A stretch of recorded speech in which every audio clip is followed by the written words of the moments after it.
Hello, my name is Joe Henthorn, and I am presenting on my undergraduate capstone research project that I completed in the Deok-Ho Kim lab within the Department of Bioengineering at the University of Washington.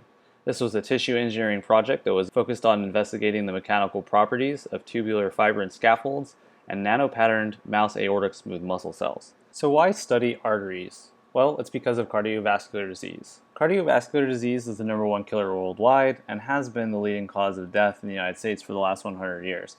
Currently, around 41% of the US population has at least one form of cardiovascular disease, and this is projected to increase over the next decade. That means almost half of the people watching this presentation have or are at risk for cardiovascular disease. In 2016, the total cost of cardiovascular disease was $555 billion. And about 60% of that, $327 billion, was attributed directly to the vascular components of cardiovascular disease. So this is a very large and expensive problem.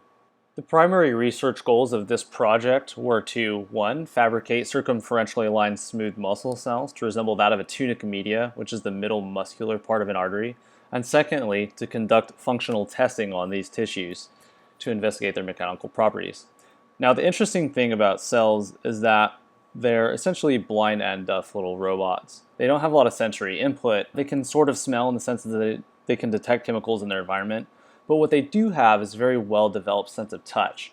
Cells like to feel their environment, and they want to know how smooth or rough things are. And they also want to know what the surface topography is like and how stiff and hard their environment is. Now, our lab wanted to leverage this in a number of ways. First was with the biopolymer scaffolds that we use. We use fibrin as our hydrogel scaffold. It's a clotting factor in all of us.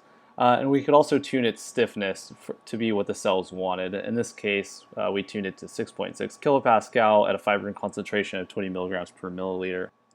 Now, I mentioned that the cells also really like to feel their environment, and so our lab wanted to leverage this by growing the cells on a nano-patterned substrate. Now, when the cells feel these grooves and interact with them, they like to grab onto them and align themselves along the grooves. And we grow large cell sheets like this, and you can see the macroscopic view of these nano-patterned films. The patterning gives it an interesting iridescent look. We also functionalize the surface of these nano-patterned grooves with a thermoresponsive reagent called NiPAM that essentially just allows us to detach the cells by changing the temperature. This is an overview of the entire fabrication process. We grow the cell sheets individually, then we take the cell sheets and stack them up into a tissue. We then take the tissue, roll it up, put it into a mold, and then cast the fibrin into the mold. And then voila, we have a pseudo-tunica media tissue on the other end. Now, this is another kind of brief overlook of the tissue fabrication process. The first step is developing all the materials. Secondly, we grow the tissues up, then we stack them. And third, we cast the shells into a fibrin hydrogel to do the functionalized testing. And this is what the final product looks like. As you can see on the left is a macroscopic view of what these tissue constructs look like, with the bottom view being pumped with full pressure. And then on the right, we have a view of what these tissue constructs really look like covered in cells under the microscope. And then lastly, this is the pressure measuring apparatus that was developed for this project. And this is how we do the burst pressure measurements of these constructs. And we just simply attach them onto this and then pump them for pressure, blow them up, and see at what pressure they fell at.